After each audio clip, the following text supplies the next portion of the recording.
السلام علیکم ورحمۃ اللہ وبرکاتہ۔ 5 سال بعد کینیڈا سے لوٹا تو میری گونگی بیوی فرش پر بری حالت میں سو رہی تھی۔ اس کے کپڑے پھٹے ہوئے تھے اور نازک جسم پر تشدد کے گہرے نشانات موجود تھے۔ غصے سے پوچھنے پر ماں نے بتایا کہ یہ پاگل ہو چکی ہے اور خود کو مارتی ہے۔ رات کو جب میں اس کے زخموں پر مرہم لگا رہا تھا تو اس نے اچانک میرا ہاتھ پکڑ لیا۔ اس نے روتے ہوئے تکیے کے نیچے سے موبائل نکالا اور ایک خفیہ ویڈیو چلا دی۔ ویڈیو دیکھتے ہی میرے ہوش اڑ گئے، کیونکہ ماں کے ساتھ کھڑا وہ شخص میرا اپنا۔ میرا نام علی ہے، اور آج جب میں یہ سب کچھ بیان کر رہا ہوں تو میرا دل خون کے آنسوں رو رہا ہے اور میری روح چھلنی ہو چکی ہے۔ میری زندگی کی کہانی ایک ایسے موڑ سے گزر رہی ہے جہاں انسان کو اپنے سائے سے بھی ڈر لگنے لگتا ہے، اور وہ ہر اس رشتے سے اعتبار کھو بیٹھتا ہے جسے اس نے اپنا سمجھا ہو۔ میری شادی آج سے لگ بھگ 6 سال پہلے زینب سے ہوئی تھی۔ زینب ایک انتہائی خوبصورت اور معصوم لڑکی تھی، جس کی آنکھوں میں دنیا بھر کی چمک اور دل میں بے پناہ محبت بھری ہوئی تھی۔ اس کی ایک ہی خامی تھی، یا یوں کہہ لیں کہ قدرت کا ایک فیصلہ تھا کہ وہ بول نہیں سکتی تھی۔ وہ پیدائشی طور پر گونگی تھی، لیکن اس کی خاموشی مجھے کبھی اس کی خامی نہیں لگی، کیونکہ وہ اپنی آنکھوں اور اپنے چہرے کے تاثرات سے وہ سب کچھ کہہ دیتی تھی جو الفاظ ادا نہیں کر سکتے۔ ہماری شادی میری ماں کی مرضی سے ہوئی تھی، اور میری ماں رشیدہ بیگم نے ہی اسے میرے لیے پسند کیا تھا۔ شادی کے ابتدائی دن بہت خوبصورت اور پرسکون تھے۔ زینب نے اپنے رویے اور خدمت سے میرے دل میں ایک خاص جگہ بنا لی تھی۔ وہ میری ماں کا بہت خیال رکھتی تھی اور گھر کے تمام کام انتہائی خوش دلی سے کرتی تھی۔ میں ایک درمیانے طبقے سے تعلق رکھتا تھا، اور میری ہمیشہ سے یہ خواہش تھی کہ میں اپنے خاندان کو ایک بہتر اور پرآسائش زندگی دے سکوں۔ اسی مقصد کی خاطر میں نے کینیڈا جانے کا فیصلہ کیا۔ کینیڈا جانے کا عمل بہت طویل اور مشکل تھا، لیکن میرے خواب بڑے تھے، اور میں چاہتا تھا کہ میں کما کر اپنی ماں اور اپنی بیوی کو دنیا کی ہر خوشی لا کر دوں۔ جب میرے ویزے کی منظوری آئی تو گھر میں خوشی کا سماں تھا، لیکن میرے دل کے ایک کونے میں زینب کو چھوڑ کر جانے کا دکھ بھی تھا۔ وہ بول نہیں سکتی تھی، لیکن اس دن اس کی آنکھوں سے بہنے والے آنسوں مجھے بتا رہے تھے کہ وہ میرے بغیر کتنا اداس ہو جائے گی۔ میری ماں نے مجھے تسلی دی اور میرے سر پر ہاتھ رکھ کر کہا کہ بیٹا تو فکر نہ کر، میں تیری بیوی کو اپنی بیٹیوں کی طرح رکھوں گی، اس کی ہر ضرورت کا خیال رکھوں گی، اور اسے کبھی تیری کمی محسوس نہیں ہونے دوں گی۔ میری ایک شادی شدہ بہن ثنا بھی تھی، جس کی شادی کامران سے ہوئی تھی۔ کامران میرا بہنوئی تھا، اور وہ لوگ بھی اکثر ہمارے گھر آتے جاتے رہتے تھے۔ مجھے لگا کہ گھر بھرا ہوا ہے اور زینب تنہا نہیں ہوگی، اس لیے میں نے بھاری دل کے ساتھ اپنا سامان باندھا اور کینیڈا کے لیے روانہ ہو گیا۔ کینیڈا میں میرے ابتدائی دن اور سال انتہائی کٹھن اور مشکل تھے۔ وہاں کی شدید سردی، برف باری اور اکیلے پن نے مجھے بہت رلایا۔ میں دن میں دو دو نوکریاں کرتا تھا، صبح ایک دکان پر کام کرتا اور رات کو ایک کارخانے میں مزدوری کرتا، تاکہ میں زیادہ سے زیادہ پیسے بچا کر اپنے گھر والوں کو بھیج سکوں۔ میں نے اپنی ذات پر پیسے خرچ کرنا بالکل کم کر دیا تھا۔ میں سردیوں میں بھی پرانے کپڑے پہن کر گزارا کر لیتا تھا، لیکن ہر مہینے باقاعدگی سے ایک بڑی رقم اپنی ماں کے اکاؤنٹ میں بھیجتا تھا، تاکہ وہ اور زینب ایک بہترین زندگی گزار سکیں۔ جب بھی میں فون پر بات کرتا تو میری ماں مجھے بتاتی کہ سب کچھ بہت اچھا چل رہا ہے، زینب بہت خوش ہے اور وہ سب میرا انتظار کر رہے ہیں۔ میں زینب کی آواز تو نہیں سن سکتا تھا، لیکن ویڈیو کال پر وہ مجھے دیکھ کر مسکراتی تھی اور ہاتھ ہلاتی تھی۔ حالانکہ پچھلے کچھ عرصے سے ماں نے یہ کہہ کر ویڈیو کال بند کر دی تھی کہ زینب کا فون خراب ہو گیا ہے اور وہ نیا اسمارٹ فون استعمال نہیں کرنا جانتی، اس لیے میں صرف ماں سے ہی بات کر لیا کرتا تھا۔ مجھے اپنی ماں پر اندھا اعتماد تھا، اس لیے میں نے کبھی ان کی کسی بات پر شک نہیں کیا۔ کینیڈا میں 5 سال کا طویل عرصہ گزر گیا اور میں نے وہاں مستقل رہائش حاصل کر لی۔ اب میرے پاس اتنے پیسے جمع ہو چکے تھے کہ میں اپنے ملک واپس جا کر اپنا کوئی اچھا سا کاروبار شروع کر سکوں۔ میں نے فیصلہ کیا کہ اب میں ہمیشہ کے لیے واپس جاؤں گا اور اپنے خاندان کے ساتھ رہوں گا۔ میں نے ان 5 سالوں کی دوری کا بدلہ زینب کو بے پناہ محبت دے کر چکانا تھا۔ میں نے واپسی کا ٹکٹ کروایا اور کسی کو بھی اپنے آنے کی خبر نہیں دی۔ میں چاہتا تھا کہ میں اچانک گھر پہنچ کر سب کو حیران کر دوں۔ میں نے وہاں کے بڑے بازاروں سے زینب کے لیے بہت خوبصورت کپڑے، زیورات اور تحفے خریدے۔ میری ماں کے لیے بھی میں نے ان کی پسند کی شالیں اور دیگر چیزیں لیں۔ میرا سامان خوشیوں اور امیدوں سے بھرا ہوا تھا۔ جب میں جہاز میں بیٹھا تو میری آنکھوں میں نیند نہیں تھی۔ میں بس اپنے گھر والوں کے چہرے تصور کر رہا تھا کہ وہ مجھے اچانک دیکھ کر کتنے خوش ہوں گے۔ جہاز کا سفر ختم ہوا اور میں لاہور کے ہوائی اڈے پر اترا۔ میرے ملک کی مٹی کی خوشبو نے میرے دل کو ایک عجیب سا سکون دیا۔ میں نے ایک ٹیکسی لی اور اپنے گھر کی طرف روانہ ہو گیا۔ راستے میں میں ان تمام یادوں کو تازہ کر رہا تھا جو میں نے اس شہر میں گزاری تھیں۔ ٹیکسی میرے گھر کے محلے میں داخل ہوئی تو میرا دل زور زور سے دھڑکنے لگا۔ میں نے ٹیکسی والے کو کرایہ دیا اور اپنا بھاری سامان اٹھا کر گھر کے بڑے دروازے کے سامنے کھڑا ہو گیا۔ دروازہ اندر سے بند تھا۔ میں نے اپنی جیب سے وہ پرانی چابی نکالی جو میں کینیڈا جاتے وقت اپنے ساتھ لے گیا تھا اور انتہائی خاموشی سے دروازے کا تالا کھول کر اندر داخل ہو گیا۔ گھر کے صحن میں مکمل خاموشی تھی اور دوپہر کا وقت ہونے کی وجہ سے تیز دھوپ پھیلی ہوئی تھی۔ میں نے سوچا کہ شاید ماں اور زینب اندر کمروں میں سو رہی ہوں گی۔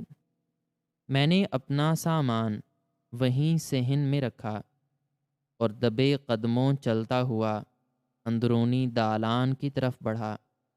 مجھے امید تھی کہ میں زینب کو آواز دوں گا اور وہ حیرت سے بھاگتی ہوئی میرے گلے لگ جائے گی، لیکن جیسے ہی میں نے دالان کا دروازہ کھولا اور اندر کا منظر دیکھا تو میرے قدموں تلے سے زمین کھسک گئی، میرے ہاتھوں سے میرا چھوٹا بیگ گر گیا اور میری آنکھیں صدمے اور دہشت سے پھٹی کی پھٹی رہ گئیں۔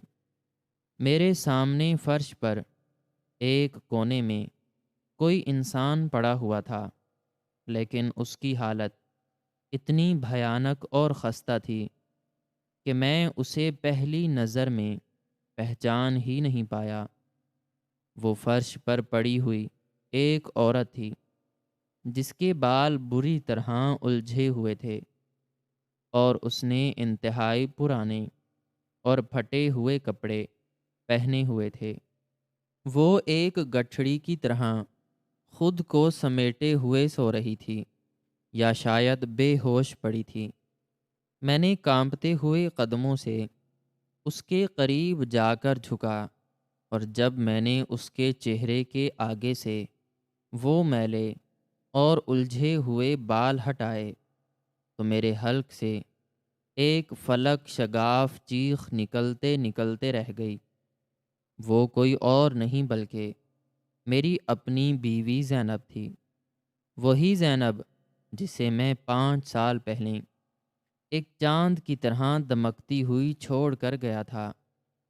آج وہ ایک ہڈیوں کا ڈھانچہ بن چکی تھی۔ اس کا رنگ جو کبھی انتہائی گورا اور صاف تھا، اب مٹی اور زخموں کی وجہ سے سیاہ پڑ چکا تھا۔ اس کے نازک اور کمزور جسم پر لاتعداد تشدد کے گہرے نشانات تھے۔ اس کے بازوؤں پر نیل پڑے ہوئے تھے اور اس کے ہونٹوں کے کنارے سے خون سوکھا ہوا تھا۔ اس کی یہ حالت دیکھ کر میرا دماغ سائیں سائیں کرنے لگا۔ مجھے ایسا لگا جیسے کسی نے میرے دل پر ایک بھاری ہتھوڑا مار دیا ہو۔ میں وہیں فرش پر گھٹنوں کے بل گر پڑا اور میں نے روتے ہوئے زینب کا سر اپنی گود میں رکھ لیا۔ میں اسے پاگلوں کی طرح پکارنے لگا، لیکن وہ اتنی کمزور تھی کہ اس نے بامشکل اپنی آنکھیں کھولیں اور مجھے دیکھ کر اس کی آنکھوں میں ایک شدید خوف اور دہشت کی لہر دوڑ گئی۔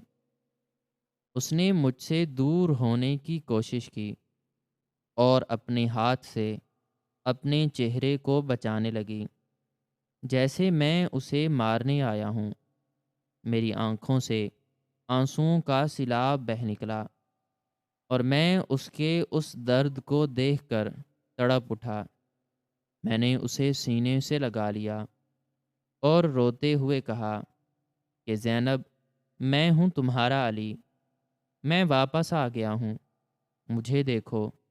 میری آواز سن کر اس نے اپنے کانپتے ہوئے ہاتھ سے میرے چہرے کو چھوا اور اس کی آنکھوں سے آنسو بہنے لگے۔ وہ کچھ بول نہیں سکتی تھی، لیکن اس کی خاموش چیخیں میرے وجود کو جلا رہی تھیں۔ مجھے سمجھ نہیں آ رہا تھا کہ میری غیر موجودگی میں اس کے ساتھ کیا ہوا ہے، وہ اس حال میں کیسے پہنچی، اور میری ماں نے اس کے ساتھ یہ کیا سلوک کیا ہے۔ میں انہی سوچوں میں گم تھا اور رو رہا تھا کہ اچانک پیچھے سے میری ماں کے قدموں کی آہٹ سنائی دی۔ میں نے غصے اور تڑپ کے ساتھ مڑ کر دیکھا تو میری ماں رشیدہ بیگم اپنے کمرے سے باہر آ رہی تھیں۔ وہ بظاہر بالکل ٹھیک ٹھاک اور صحت مند لگ رہی تھیں۔ انہوں نے اچھے اور نئے کپڑے پہنے ہوئے تھے۔ جب انہوں نے مجھے وہاں اس حال میں بیٹھے دیکھا تو وہ ایک لمحے کے لیے حیران رہ گئیں اور پھر جلدی سے اپنے چہرے پر ایک نقلی ہمدردی اور رونے کا تأثر لا کر میری طرف دوڑیں۔ انہوں نے مجھے گلے لگانے کی کوشش کی، لیکن میں نے غصے سے انہیں پیچھے دھکیل دیا اور روتے ہوئے چیخ کر پوچھا کہ ماں یہ کیا ہے؟ یہ میری زینب کی کیا حالت کر دی ہے تم نے؟ میں تو تمہیں ہر مہینے اتنے پیسے بھیجتا تھا کہ تم دونوں شہزادیوں کی طرح رہو، اور آج میری بیوی اس فرش پر پھٹے کپڑوں میں کیوں پڑی ہے؟ اس کے جسم پر یہ تشدد کے نشانات کیسے ہیں؟ مجھے سچ سچ بتاؤ، ورنہ میں پاگل ہو جاؤں گا۔ میری ماں نے فوراً رونا شروع کر دیا اور اپنے دوپٹے سے آنسو صاف کرتے ہوئے انتہائی معصومیت سے مجھ سے کہا کہ بیٹا، تو مجھ پر غصہ کیوں کر رہا ہے؟ میں نے اس کے ساتھ کچھ نہیں کیا، یہ تو قدرت کی طرف سے ایک آزمائش ہے۔ تو جب کینیڈا گیا تو کچھ ہی مہینوں بعد زینب کی ذہنی حالت خراب ہونا شروع ہو گئی تھی۔ یہ پاگل ہو چکی ہے اور اسے دورے پڑتے ہیں۔ یہ راتوں کو اٹھ کر گھر کے برتن توڑتی ہے، خود کو دیواروں سے ٹکراتی ہے اور اپنے بال نوچتی ہے۔ میں نے اس کا بہت علاج کروایا، بڑے بڑے ڈاکٹروں اور پیروں کے پاس لے کر گئی، لیکن کسی نے اس کی بیماری نہیں پکڑی۔ یہ خود کو مار مار کر زخمی کر لیتی ہے، اور اگر اسے روکو تو یہ مجھ پر بھی حملہ کرتی ہے۔ اس لیے مجبوری میں مجھے اسے اس کمرے میں بند کر کے رکھنا پڑتا ہے تاکہ یہ مجھے یا خود کو مزید نقصان نہ پہنچائے۔ اس کے یہ کپڑے بھی اس نے خود ہی پاگل پن میں پھاڑے ہیں۔ میں نے یہ سن کر اپنا سر پکڑ لیا۔ مجھے سمجھ نہیں آ رہا تھا کہ میں ماں کی بات پر یقین کروں یا اپنی آنکھوں کے سامنے بکھری ہوئی اس حقیقت پر۔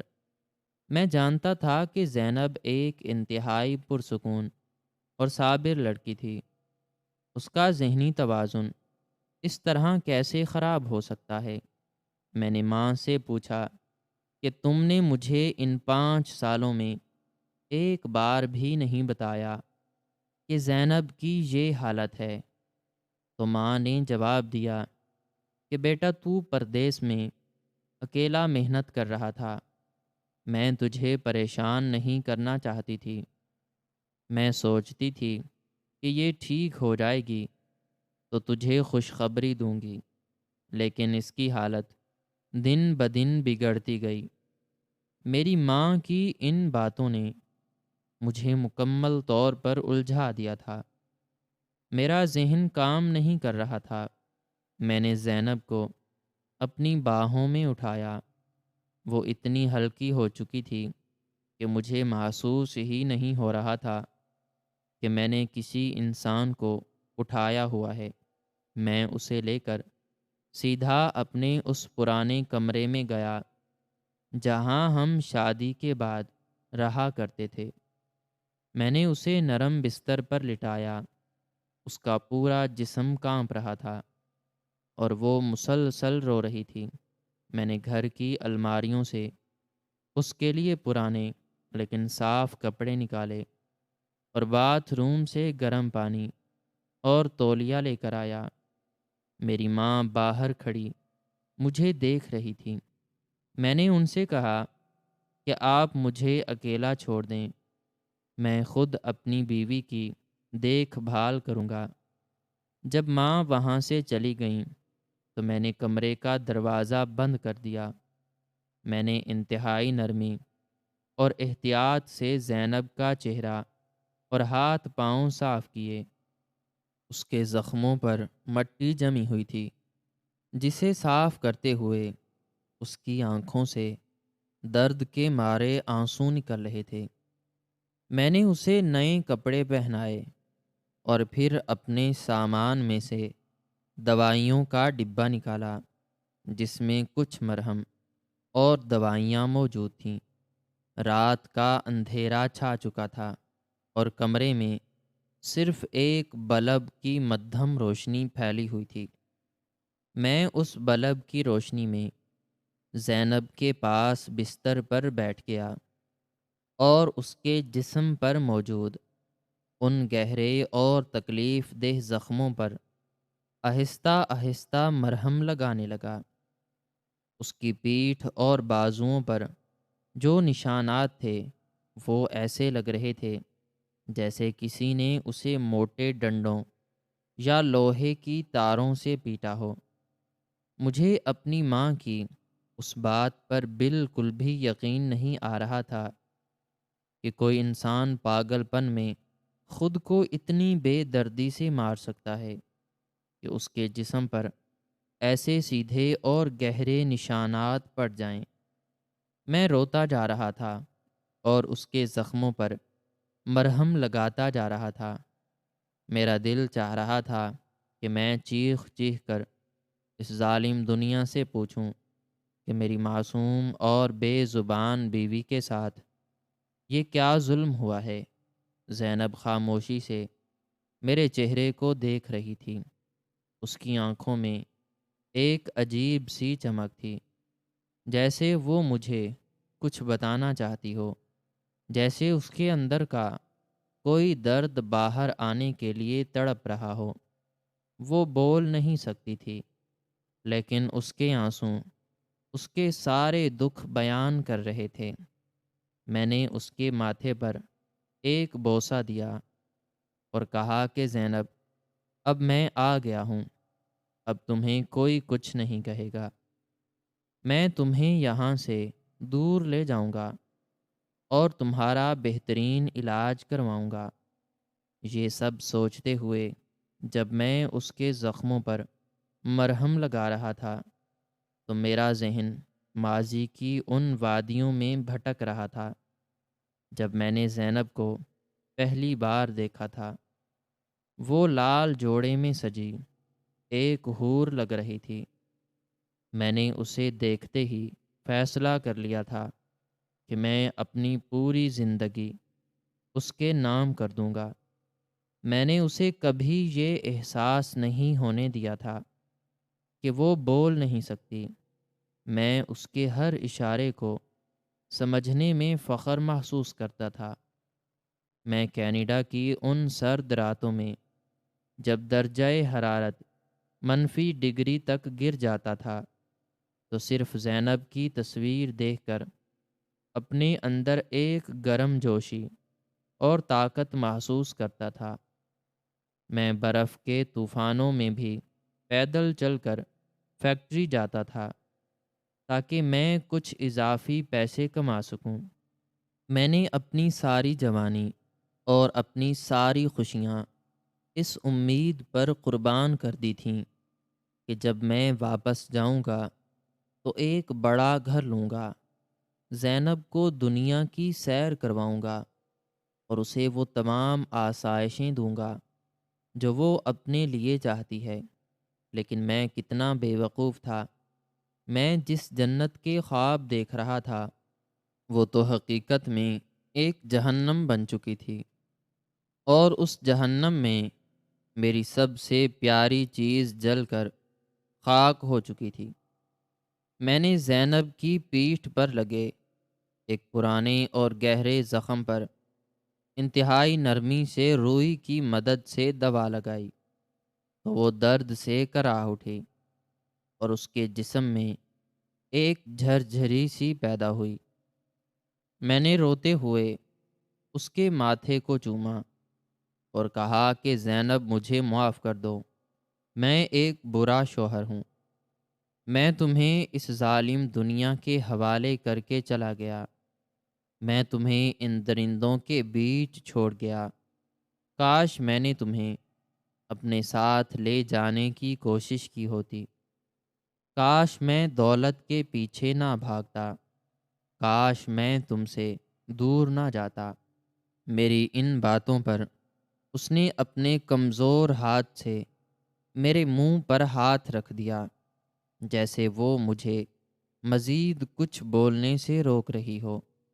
وہ مجھے قصوروار نہیں سمجھتی تھی، اور یہی بات مجھے اندر سے مزید توڑ رہی تھی کہ وہ اتنی مظلوم ہونے کے باوجود مجھ سے کوئی شکوہ نہیں کر رہی تھی۔ کمرے کے باہر سے مجھے رات کے سناٹے کی آوازیں آ رہی تھیں، اور میری ماں یقیناً اپنے کمرے میں سکون کی نیند سو رہی ہوں گی۔ یہ سوچ کر ہی میرے اندر ایک شدید غصہ اور نفرت کا لاوا ابلنے لگا کہ ایک عورت ہو کر وہ دوسری عورت پر اتنا ظلم کیسے کر سکتی ہے؟ انہوں نے مجھے جھوٹ کیوں بولا؟ انہوں نے مجھ سے میری بیوی کی حالت کیوں چھپائی؟ وہ تو روز مجھ سے فون پر دعائیں لیتی تھیں کہ وہ زینب کا بہت خیال رکھ رہی ہیں۔ کیا ان کے دل میں ذرا سا بھی خوف خدا نہیں تھا؟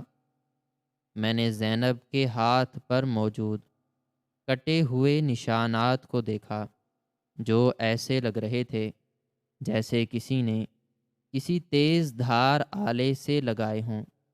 یہ نشانات اس بات کی گواہی دے رہے تھے کہ زینب نے خود کو بچانے کی کتنی کوشش کی ہوگی، لیکن وہ بے زبان کس کو اپنی فریاد سناتی، کس کو بلاتی؟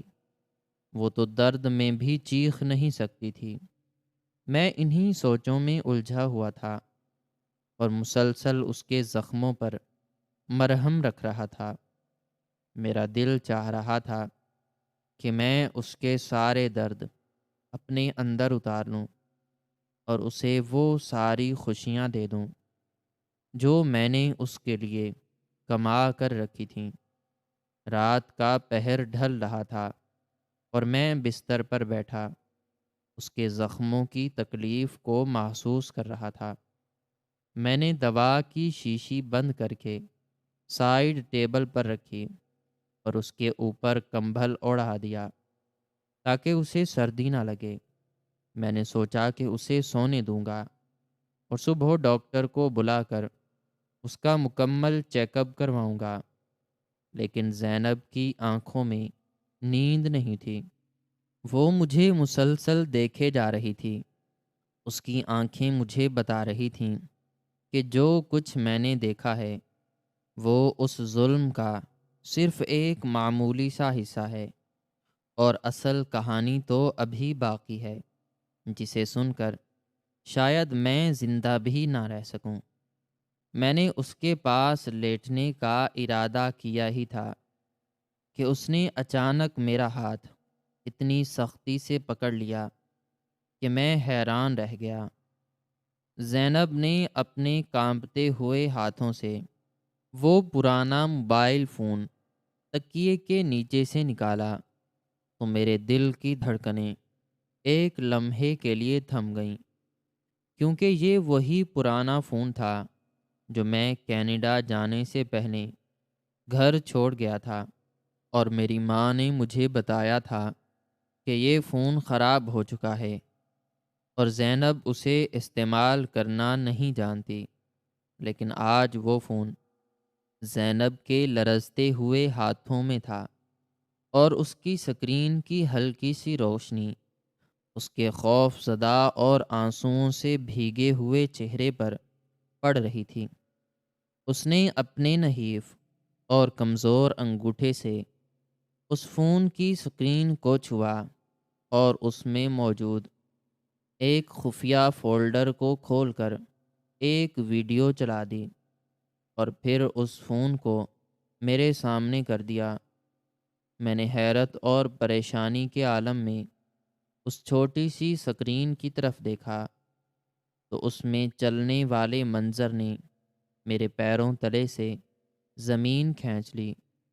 میرے دماغ میں ایک ایسا ہولناک دھماکہ ہوا جس نے میری سوچنے اور سمجھنے کی تمام صلاحیتوں کو مفلوج کر کے رکھ دیا۔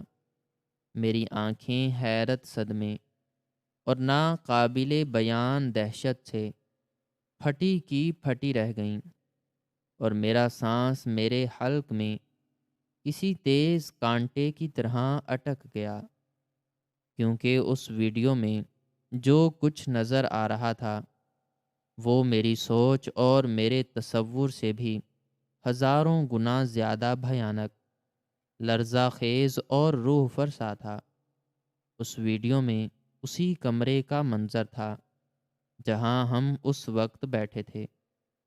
کمرے میں مدھم سی روشنی تھی اور کیمرے کا رخ دروازے کی طرف تھا۔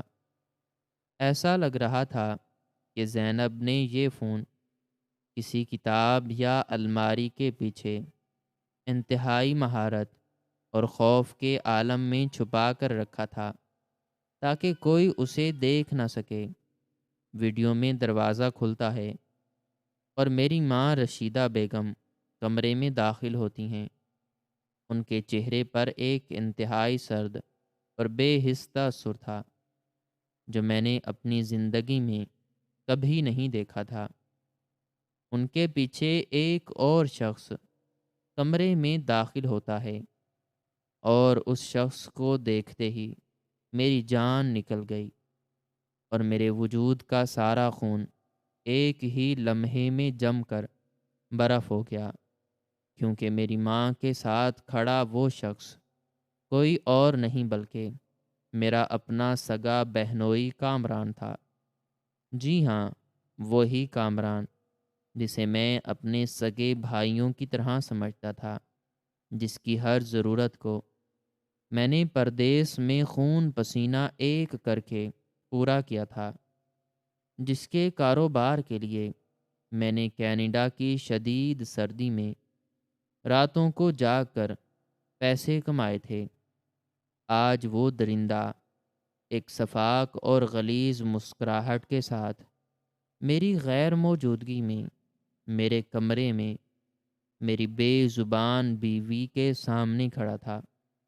ویڈیو میں کامران کی آنکھوں میں ایک ایسی غلیظ اور شیطانی ہوس تھی جسے دیکھ کر کسی بھی غیرت مند انسان کا خون کھول اٹھے۔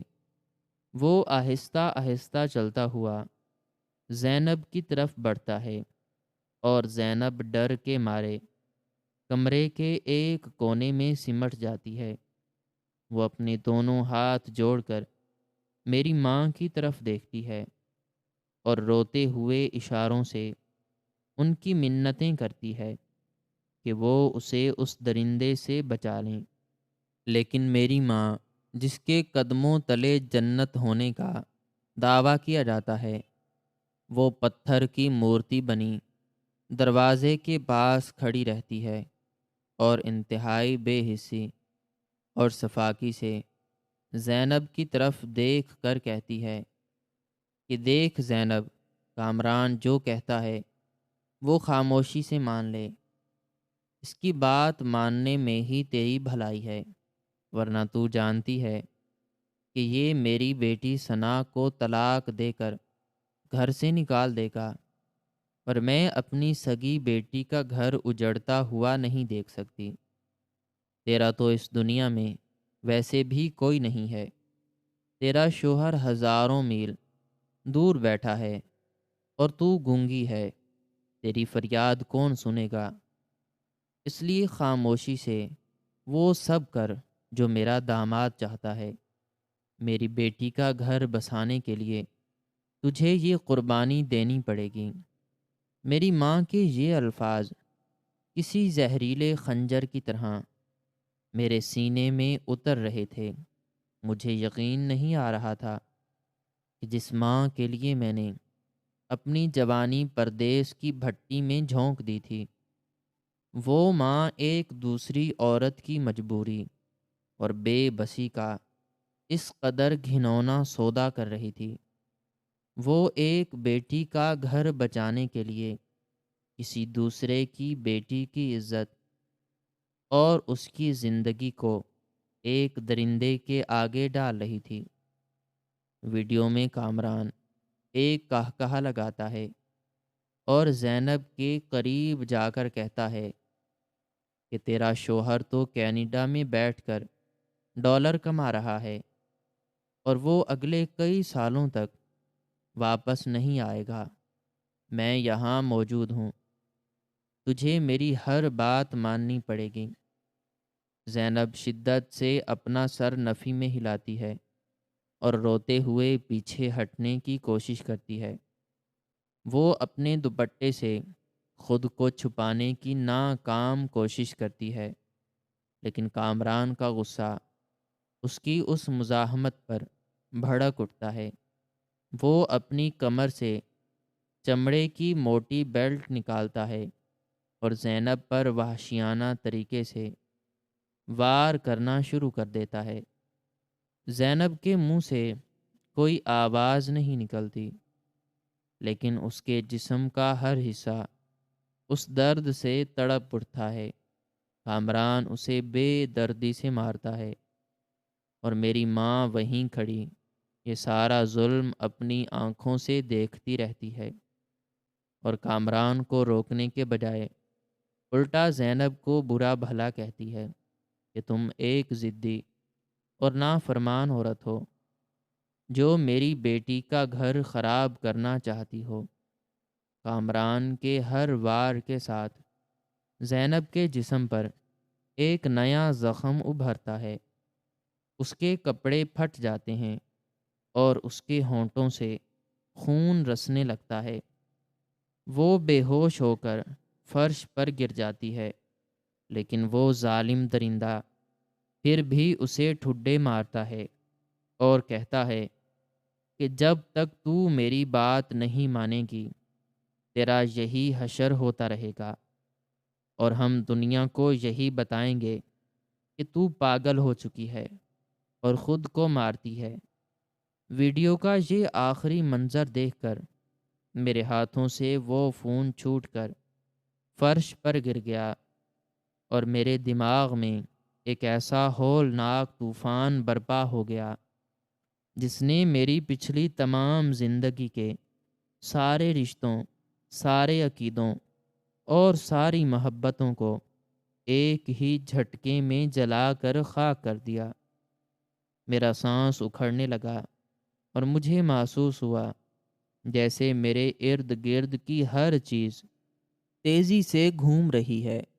مجھے اپنے وجود سے، اپنے نام سے اور اپنے خون کے رشتوں سے شدید قسم کی گھن اور کراہیت آنے لگی۔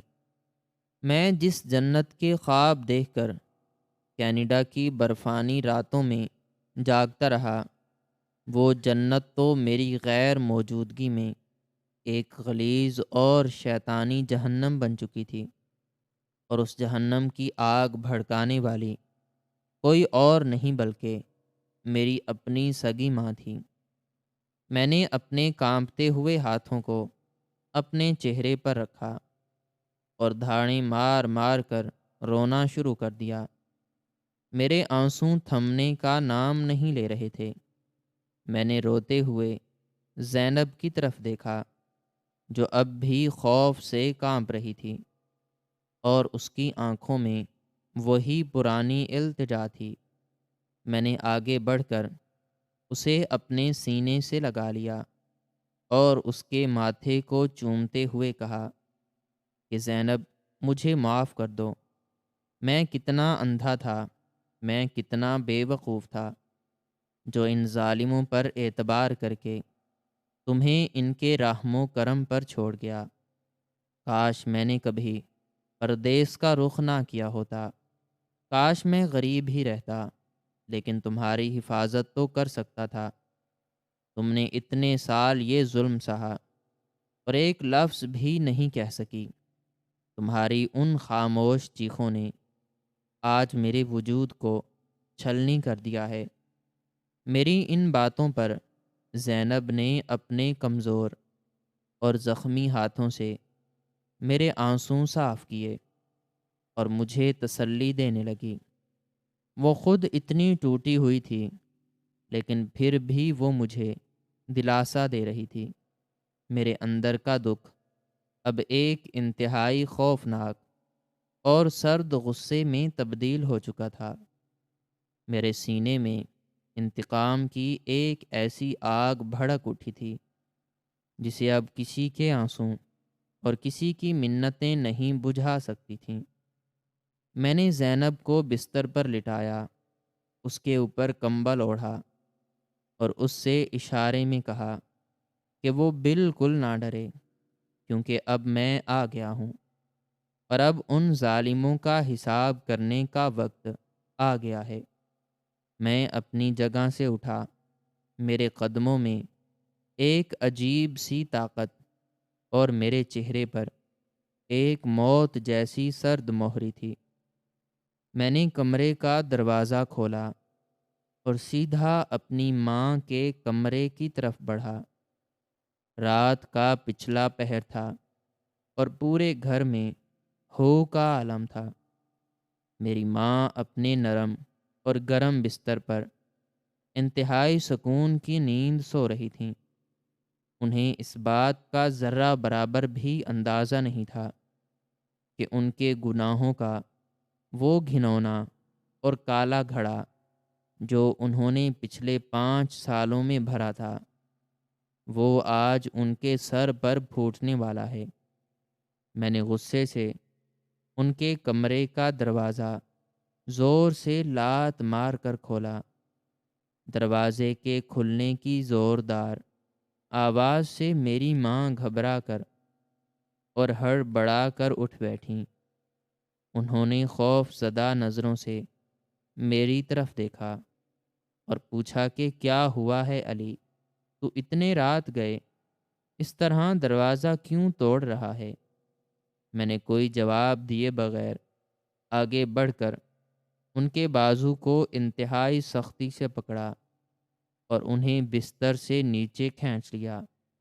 وہ درد سے کراہ اٹھیں اور مجھ سے پوچھنے لگیں کہ تو پاگل ہو گیا ہے کیا؟ اپنی ماں کے ساتھ ایسا سلوک کیوں کر رہا ہے؟ میں نے انہیں اسی طرح گھسیٹتے ہوئے کمرے سے باہر نکالا اور گھر کے بڑے صحن میں لا کر کھڑا کر دیا۔ میں نے ان کی آنکھوں میں آنکھیں ڈال کر انتہائی تلخ اور گرجدار آواز میں کہا کہ ماں مت کہو خود کو، کیونکہ تم نے آج ماں کے اس مقدس اور پاکیزہ رشتے کو ہمیشہ کے لیے گندا کر دیا ہے۔ تم ایک ماں نہیں بلکہ ایک سفاک اور غلیظ درندہ ہو، جس نے اپنے ہی گھر کی عزت کو ایک دوسرے درندے کے آگے نیلام کر دیا۔ میری یہ بات سن کر ان کا چہرہ مکمل طور پر سفید پڑ گیا اور ان کی آنکھوں میں ایک شدید خوف کی لہر دوڑ گئی، لیکن وہ پھر بھی اپنی مکاری سے باز نہیں آئیں اور روتے ہوئے کہنے لگیں کہ بیٹا تو یہ کیا بکواس کر رہا ہے؟ میں نے ایسا کیا کر دیا ہے؟ تو اس پاگل اور گونگی عورت کی باتوں میں آ کر اپنی سگی ماں پر ظلم کر رہا ہے۔ میں نے تیری غیر موجودگی میں اس کا کتنا خیال رکھا اور تو مجھے یہ صلہ دے رہا ہے۔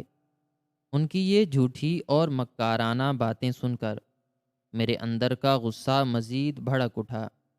میں نے اپنی جیب سے زینب کا وہ پرانا موبائل فون نکالا اور وہ ویڈیو چلا کر ان کے چہرے کے بالکل سامنے کر دی۔ میں نے چیخ کر کہا کہ دیکھو اس ویڈیو کو اور بتاؤ کہ یہ کون سا پاگل پن ہے؟ بتاؤ کہ یہ کون سا علاج ہو رہا ہے؟ کیا تم اسی طرح میری بیوی کا خیال رکھ رہی تھی؟ کیا کامران کے بیلٹ کے یہ وار اس کا علاج تھے؟ ویڈیو میں اپنی اور کامران کی وہ غلیظ اور ظالمانہ حرکتیں دیکھ کر میری ماں کے پیروں تلے سے زمین مکمل طور پر کھسک گئی۔ ان کی زبان گنگ ہو گئی اور ان کے جھوٹے آنسوں ایک دم سے خشک ہو گئے۔ وہ سمجھ گئی تھیں کہ اب ان کا سارا کھیل ختم ہو چکا ہے اور ان کا وہ مکروہ اور شیطانی چہرہ میرے سامنے بے نقاب ہو چکا ہے۔ وہ وہیں صحن کے فرش پر گر پڑیں اور انہوں نے میرے پاؤں پکڑ کر دھاڑی مار مار کر رونا شروع کر دیا۔ انہوں نے منتیں کرتے ہوئے کہا کہ بیٹا مجھے معاف کر دے، مجھ سے بہت بڑی غلطی ہو گئی، شیطان نے مجھے اندھا کر دیا تھا۔ کامران ایک بہت برا انسان ہے، اس نے مجھے دھمکی دی تھی کہ اگر میں نے اس کا ساتھ نہ دیا تو وہ ثنا کو طلاق دے کر گھر سے نکال دے گا، اور میں اپنی بیٹی کا گھر اجڑتا ہوا نہیں دیکھ سکتی تھی۔ میں ایک ماں ہوں، میں ثنا کو روتا ہوا نہیں دیکھ سکتی تھی، اس لیے میں نے مجبوری میں یہ سب کیا۔ میری ماں کی یہ کھوکھلی اور بےہودہ دلیل سن کر مجھے ان پر مزید غصہ آ گیا۔ میں نے اپنے پاؤں ان کے ہاتھوں سے چھڑائے اور کہا کہ تم نے ایک بیٹی کا گھر بچانے کے لیے کسی دوسرے کی بیٹی کی زندگی کو جہنم بنا دیا۔ تم نے یہ کیوں نہیں سوچا کہ زینب بھی کسی کی بیٹی ہے؟ تم نے یہ کیوں نہیں سوچا کہ جس کامران کو تم اپنی بیٹی کا شوہر سمجھ کر بچا رہی ہو، وہ ایک ایسا غلیظ درندہ ہے جو تمہاری بہو پر بری نظر رکھتا ہے، اور اگر وہ زینب کے ساتھ یہ سب کر سکتا ہے تو وہ ثنا کے ساتھ کتنا مخلص ہوگا؟ تم نے صرف اپنی جھوٹی انا اور معاشرے میں اپنی بیٹی کی طلاق کے ڈر سے ایک بے گناہ اور معصوم عورت کو روزانہ مرنے کے لیے چھوڑ دیا۔ تم نے مجھ سے جھوٹ بولا، تم نے میرے ان حلال پیسوں کو حرام کر دیا جو میں تم لوگوں کے لیے پردیس میں خون پسینہ ایک کر کے کماتا تھا۔ تم نے مجھے خدا کی نظروں میں ایک ظالم اور بے حس شوہر بنا دیا۔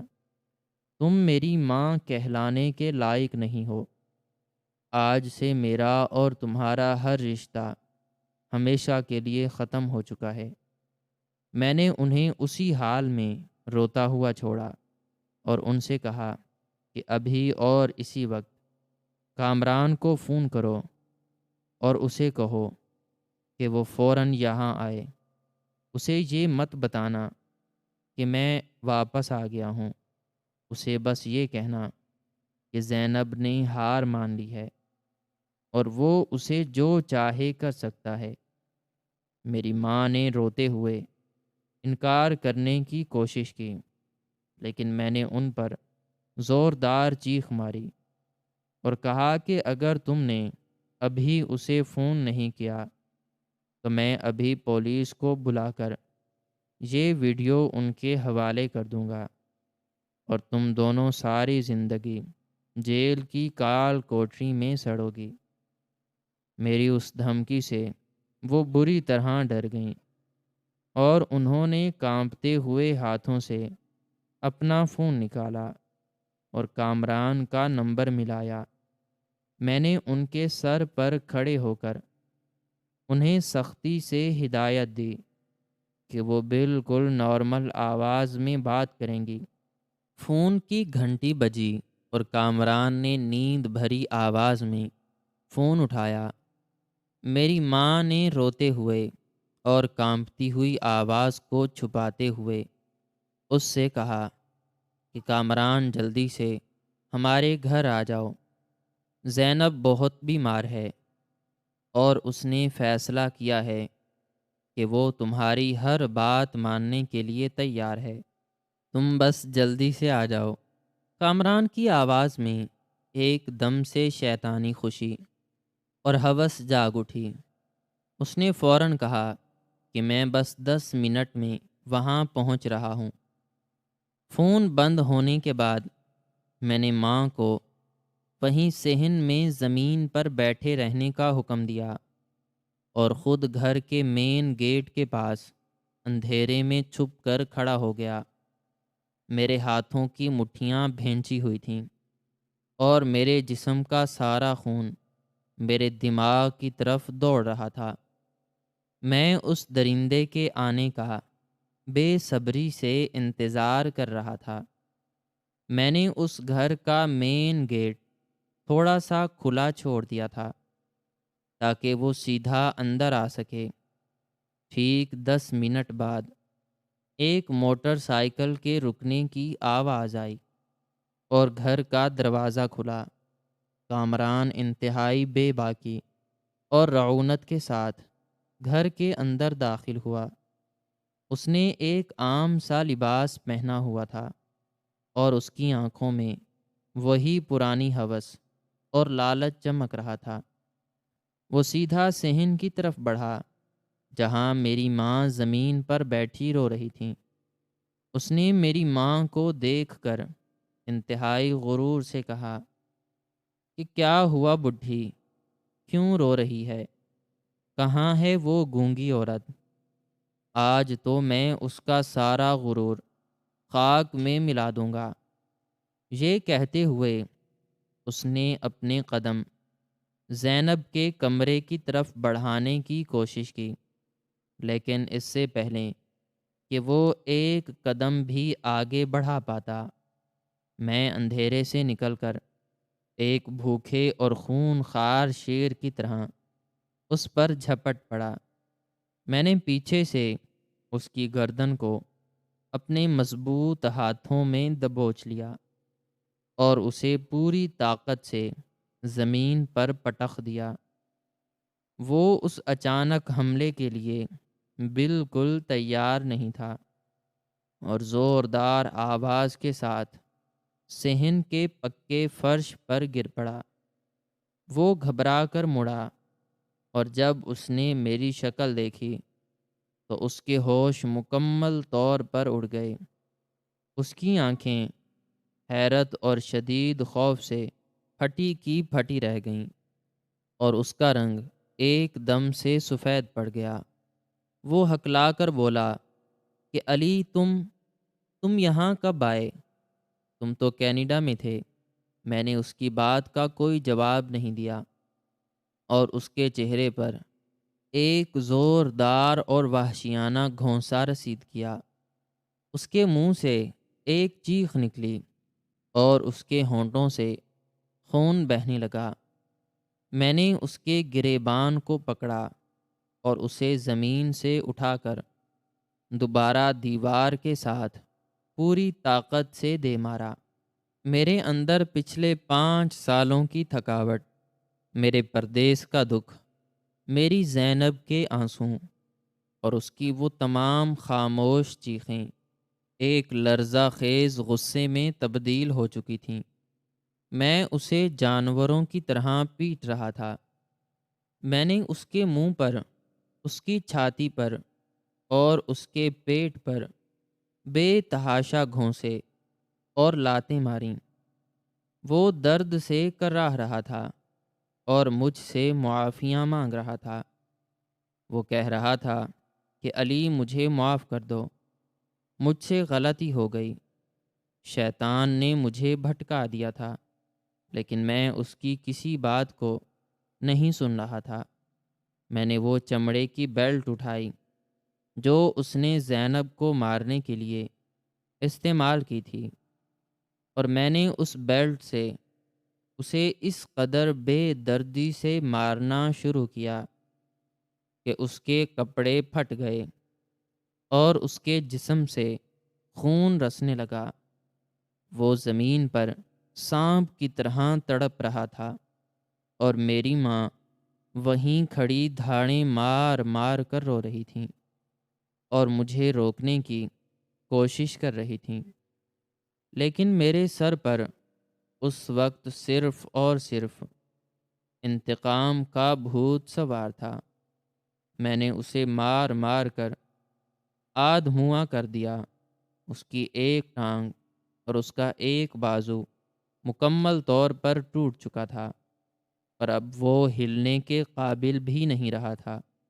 میں نے اس کا خون سے لت پت چہرہ اپنی بوٹ کے نیچے دبایا اور اس سے کہا کہ تم نے ایک بے زبان اور بے بس عورت پر اپنی طاقت کا جو مظاہرہ کیا تھا، آج میں نے تمہارا وہ سارا غرور اور تمہاری وہ ساری طاقت اسی فرش پر خاک میں ملا دی ہے۔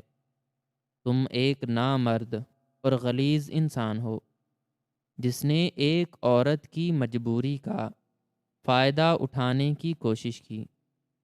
اسی دوران میری بہن ثنا بھی گھبراہٹ کے عالم میں روتی ہوئی گھر کے اندر داخل ہوئی۔ اسے شاید کامران کے اچانک رات گئے غائب ہونے پر شک ہوا تھا اور وہ اس کے پیچھے پیچھے چلی آئی تھی۔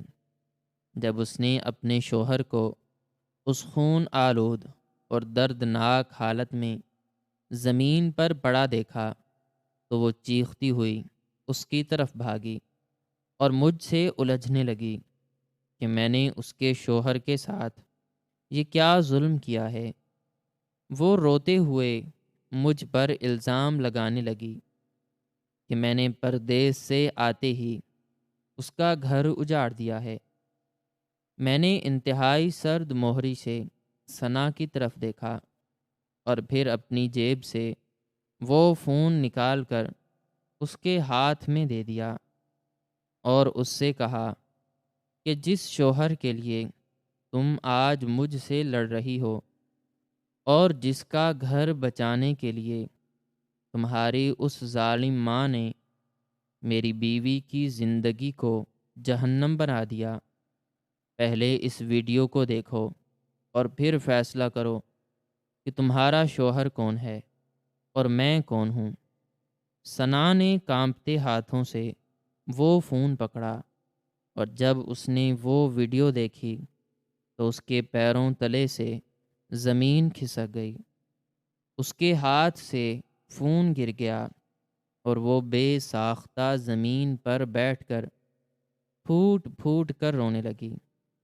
اسے آج اس تلخ اور بھیانک حقیقت کا علم ہوا تھا کہ اس کا شوہر کوئی شریف انسان نہیں بلکہ ایک ہوس پرست درندہ ہے جو اس کی اپنی بھابھی پر بری نظر رکھتا تھا۔ ثنا نے روتے ہوئے کامران کے منہ پر تھوک دیا اور کہا کہ مجھے تم جیسے غلیظ انسان کے ساتھ ایک لمحہ بھی نہیں گزارنا۔ تم نے میرے نام اور میرے رشتے کو استعمال کر کے میری ماں کو بلیک میل کیا اور ایک بے گناہ عورت پر ظلم کیا۔ میں آج ہی تم سے خلا لیتی ہوں اور تم میرے لیے ہمیشہ کے لیے مر چکے ہو۔ ثنا کی یہ باتیں سن کر میری ماں کے آنسوں مزید تیز ہو گئے۔ وہ اب مکمل طور پر تنہا اور برباد ہو چکی تھیں۔ انہوں نے جس بیٹی کا گھر بچانے کے لیے اتنا بڑا گناہ کیا تھا، آج وہ بیٹی بھی ان کے سامنے اپنا گھر توڑ کر رو رہی تھی۔ میں نے اپنا فون زمین سے اٹھایا اور فوراً پولیس کو کال کی۔ میں نے انہیں سارا واقعہ بتایا اور وہ ویڈیو ثبوت کے طور پر انہیں دینے کا فیصلہ کیا۔ کچھ ہی دیر میں پولیس کی گاڑیاں سائرن بجاتی ہوئی ہمارے گھر کے دروازے پر پہنچ گئیں۔ میں نے پولیس والوں کو وہ ویڈیو دکھائی اور سارا واقعہ تفصیل سے بیان کیا۔ پولیس نے فوراً کامران کو گرفتار کر لیا اور اسے ہتھکڑیاں پہنا کر گھسیٹتے ہوئے پولیس موبائل میں ڈال دیا۔ کامران رو رہا تھا اور منتیں کر رہا تھا، لیکن اب اس کی فریاد سننے والا کوئی نہیں تھا۔ میں نے پولیس آفیسر سے کہا کہ میری ماں بھی اس جرم میں برابر کی شریک ہیں۔ انہوں نے اس ظلم میں اس درندے کا ساتھ دیا ہے۔ پولیس نے میری ماں کو بھی حراست میں لے لیا اور انہیں بھی اپنے ساتھ تھانے لے گئے۔ وہ روتے ہوئے مجھے پکار رہی تھیں، لیکن میں نے ان کی طرف مڑ کر بھی نہیں دیکھا۔ میرا دل پتھر کا ہو چکا تھا اور میرے اندر اب ان کے لیے کوئی رحم یا کوئی محبت باقی نہیں بچی تھی۔ پولیس کے جانے کے بعد گھر میں ایک عجیب سی ویرانی اور سناٹا چھا گیا۔ ثنا اپنے کمرے میں جا کر رو رہی تھی۔ میں بھاری قدموں سے چلتا ہوا دوبارہ زینب کے کمرے میں گیا۔ وہ بستر پر بیٹھی یہ سارا ہنگامہ سن رہی تھی، اور اس کی آنکھوں میں خوف کے ساتھ ساتھ ایک عجیب سا سکون بھی تھا کہ بالآخر اس کے ظالموں کو ان کے انجام تک پہنچا دیا گیا ہے۔ میں نے آگے بڑھ کر اس کا چہرہ اپنے ہاتھوں میں تھاما اور اس کے ماتھے پر ایک طویل بوسہ دیا۔ میں نے اس سے روتے ہوئے کہا کہ زینب، آج کے بعد اس گھر میں ہمارا کوئی نہیں ہے۔ ہم یہ منحوس گھر اور یہ شہر ہمیشہ کے لیے چھوڑ کر جا رہے ہیں۔ میں تمہیں اپنے ساتھ کینیڈا لے کر جاؤں گا، اور ہم وہاں ایک نئی اور پرسکون زندگی کا آغاز کریں گے، جہاں کوئی درندہ تمہاری طرف میلی آنکھ سے نہیں دیکھ سکے گا۔ میں نے اسی وقت اپنا وہ پرانا بیگ دوبارہ تیار کیا، زینب کو انتہائی احتیاط سے اپنی باہوں میں اٹھایا اور اس گھر کے بڑے دروازے سے ہمیشہ کے لیے باہر نکل آیا۔ میں نے اس دروازے کو ایک آخری بار مڑ کر دیکھا، جہاں میں نے اپنے بچپن اور اپنی جوانی کی تمام خوبصورت یادیں گزاری تھیں۔ لیکن آج وہ گھر میرے لیے ایک قبرستان سے زیادہ کچھ نہیں تھا۔ میں نے زینب کو گاڑی میں بٹھایا اور سیدھا شہر کے سب سے بڑے ہسپتال کی طرف روانہ ہو گیا۔ ہسپتال پہنچ کر میں نے زینب کو ایمرجنسی میں داخل کروایا، اور ڈاکٹروں کی ایک خصوصی ٹیم نے اس کا علاج شروع کیا۔ اس کے جسم کے زخم بہت گہرے تھے، اور اس کی ذہنی حالت بھی بہت کمزور ہو چکی تھی۔ میں نے دن رات اس کے بستر کے پاس بیٹھ کر اس کی خدمت کی۔ میں نے اس کے ہر آنسوں کو صاف کیا اور اس کی ہر خاموش بات کو سنا۔ مہینوں تک اس کا علاج چلتا رہا، اور میری محبت اور توجہ سے وہ آہستہ آہستہ ٹھیک ہونے لگی۔ اس کے چہرے کی وہ پرانی رونق لوٹ آئی، اور اس کے زخموں کے نشانات مٹنے لگے۔ جب وہ مکمل طور پر صحت یاب ہو گئی تو میں نے تمام قانونی کارروائیاں مکمل کیں، اور ہم دونوں نے کینیڈا کی فلائٹ پکڑ لی۔ جہاز میں بیٹھ کر جب میں نے کھڑکی سے نیچے اس شہر کو دیکھا تو میرے دل میں کوئی پچھتاوا نہیں تھا۔ میں نے ان تمام رشتوں کو ان کے انجام تک پہنچا دیا تھا، جو محبت اور تقدس کے نام پر ایک دھوکہ تھے۔ آج ہم کینیڈا میں ایک انتہائی خوشحال اور پرسکون زندگی گزار رہے ہیں۔ زینب اب بھی نہیں بول سکتی، لیکن اس کی مسکراہٹ مجھے دنیا کی ہر خوشی دے دیتی ہے۔ کامران جیل کی کال کوٹڑی میں سڑ رہا ہے، اور میری ماں اپنی بقیہ زندگی پچھتاوے کے آنسوں روتے ہوئے ایک پرانے اور ویران گھر میں گزار رہی ہیں۔